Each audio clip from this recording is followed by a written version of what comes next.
Everyone, imagine for a moment that you are lying in a bed, just 1 hour away from death. Your body feels heavy and your vision is blurring. But suddenly, from an empty corner of the hospital room, someone walks out and reaches their hand toward you. Would you feel fear?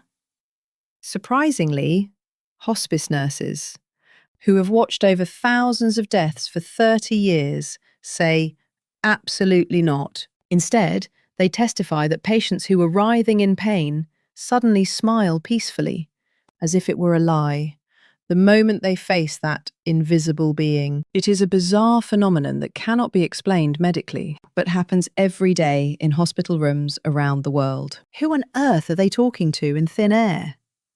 If you watch this video to the end, you will harbour the hope that death might not be a cold disconnection, but a warm reunion. Please subscribe and like, and let's open the secrets hidden in the final page of life together. Dr. Christopher Kerr, a hospice and palliative care expert in the US, discovered a shocking fact while interviewing over 1,400 terminally ill patients. About 88% of patients experience vivid dreams or visions when death is imminent. We often dismiss this as delirium, caused by medication side effects, or declining brain function. We think they are seeing things. However, veteran nurses think differently. While general hallucinations make patients anxious and terrified, these phenomena just before death give patients deep comfort and peace. For example, an elderly woman who had been up all night with cancer. Payne says to the nurse with clear eyes one morning, "Nurse, my mother just visited.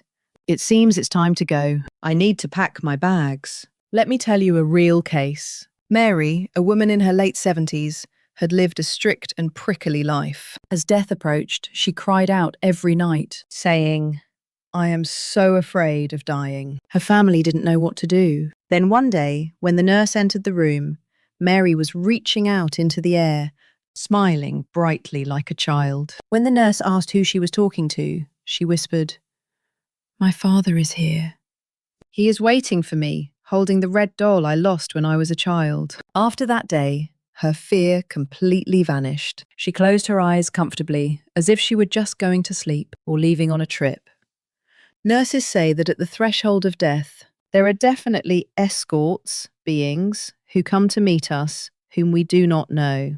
Interestingly, these visitors are mostly loved ones who have passed away. They are parents, spouses, or sometimes children who died before them. Even pets like dogs or cats appear. In a hospice ward in the UK, there is a record of a grandfather who was in a coma, suddenly opening his eyes, gesturing under the bed, and calling out, "Come here, Wally." Wally was the dog he raised 20 years ago. Patients converse with them, reaffirming that they were loved beings and gaining the assurance that they are not going alone. Even if this is the last illusion created by the brain, it doesn't matter. What is important is the absolute serenity the patient feels at that moment. This is a miracle of healing that no modern medical painkiller can provide. Scientists analyze this as a type of deathbed vision, or near-death experience. The hypothesis is that when death is imminent, the temporal lobe of the brain activates, or neurotransmitters like endorphins are explosively released, visualizing the memories one most wants to see. However, there is a reason why. This phenomenon cannot simply be viewed as a brain malfunction. The visions patients see are too specific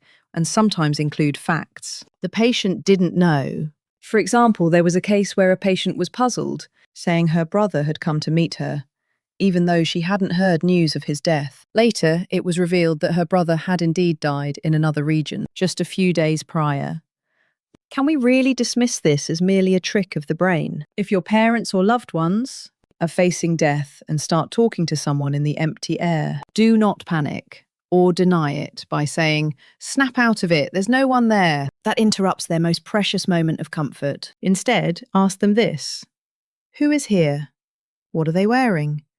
What are they saying? Just acknowledging and listening to their experience gives the patient a great sense of stability. And tell yourself, my parents' journey won't be lonely. Death might not be an end, but a warm homecoming to meet those we miss the most. In the face of death, every human becomes a child, and there is always a parent who comes to pick up that child. I hope the testimonies of hospice nurses today have alleviated some of your vague fears about death. Believe that when you lie on that bed someday, someone who loved you the most will come to meet you. If this warm story comforted you, please share it with your loved ones and press the subscribe button. Senior Algorithm will return with deeper wisdom for your peaceful old age. Thank you for watching.